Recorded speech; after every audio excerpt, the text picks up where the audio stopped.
Chapter 8. 20 Years in the Wilderness. I never thought I'd be one of those women. The ones who drift from place to place. The ones people whisper about when they think no one's listening. The ones who used to have a life, a family, a future, and now just have stories, pain, and a suitcase. But I became her.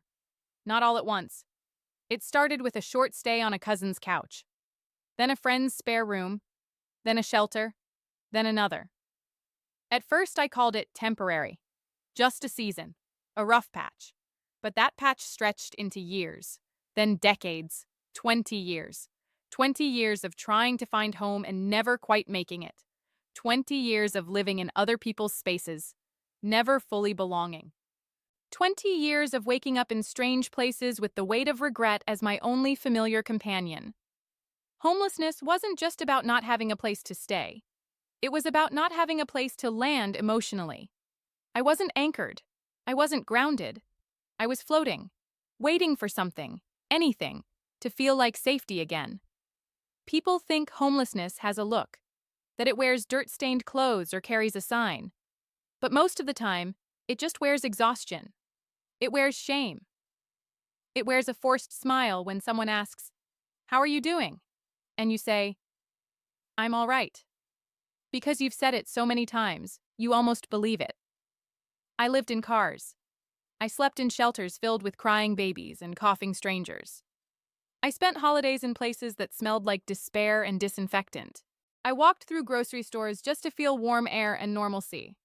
I smiled at my kids during short visits while silently calculating which church pantry had food that week. I became a master of hiding how much I was hurting. But the worst part wasn't the physical instability. It was the emotional homelessness. I didn't just lose my house. I lost my place in the world. I lost the right to tuck my kids in.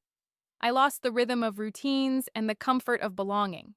I lost the version of myself that once dreamed about family vacations, birthday cakes, and back-to-school shopping. I watched other women post their kids' milestones while I sat in a shelter bathroom wiping my face with paper towels, trying not to fall apart. And yet, life kept moving. My children kept growing. They learned to thrive in a world I barely had access to. They made memories with another woman, routines with another parent.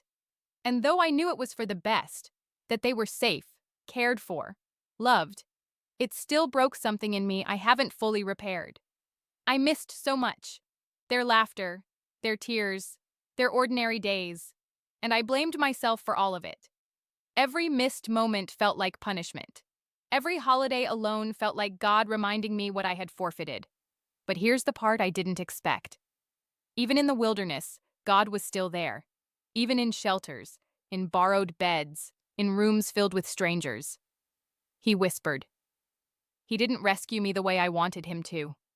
He didn't drop a miracle in my lap or erase the years. But he sustained me. Through every dark night.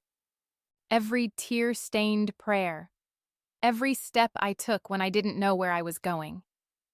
He didn't fix it fast, but he didn't forget me either. I started to see his fingerprints in small things. A warm meal when I had no money. A stranger's kind word. A child's hug that lingered a little longer.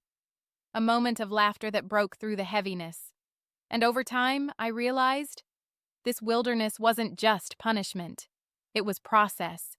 It was the stripping away of everything I had depended on to define me, titles, roles, relationships, so that I could finally see the truth of who I was beneath it all.